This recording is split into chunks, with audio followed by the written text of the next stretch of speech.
Hi guys, welcome back to Facebook Live with Betsy Smith. I'm in the parking lot of a restaurant because I'm going at 6:30 to go meet my mentor group for dinner. So welcome to the inside of Betsy's car. Let me see if I can get the top of my head here. So tonight we're talking about know your strengths. And there are several ways that you can get to know what your strengths are.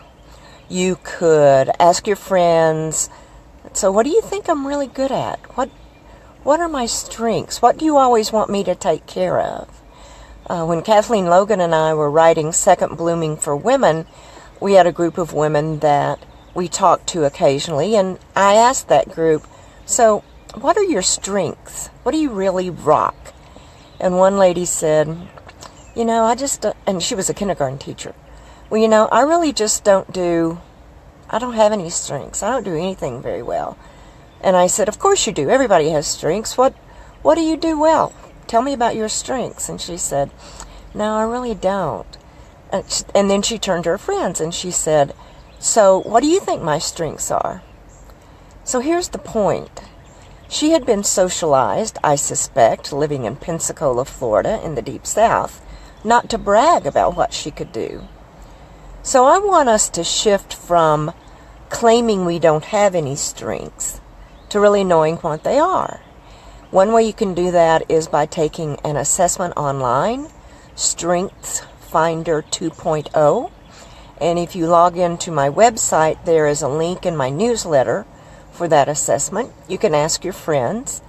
You could just sit down and spend a few minutes doing some thoughtful contemplation on what are my strengths. Now, those of you who know me know my strengths are relating to people, positivity, public speaking, getting in front of a camera. But don't ask me to work with an Excel spreadsheet. So what do you do if you have a career that insists that you work in something that you're not really very strong in? Well, you could always leave that because you're never going to be very good at it. Or the Gallup organization suggests that you partner with someone who has strengths that are different than yours. So and the Gallup organization also advises that you don't try to work on your weaknesses, because at best they're only going to get a little better. But if you work on your strengths and partner with someone who has strengths that you don't, then you will both get better and flourish. Now, how do you tell people what your strengths are? Well, here are a couple of suggestions. You might say to your boss, perhaps, remember last year when I worked on that project with so-and-so? He was the numbers guy and I was the out front person. And I found out that I was really good at that. So if you have other projects that you need someone to work with people, I think that would be my best fit. Or you could say, I've always loved to be in front of the public. And I've always gotten some really good feedback about that.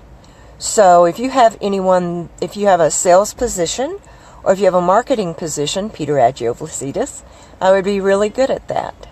So you can tell people about your strengths. You can toot your own horn without blowing it.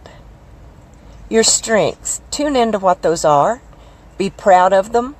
Tell other people what they are, because if you don't, they might never know.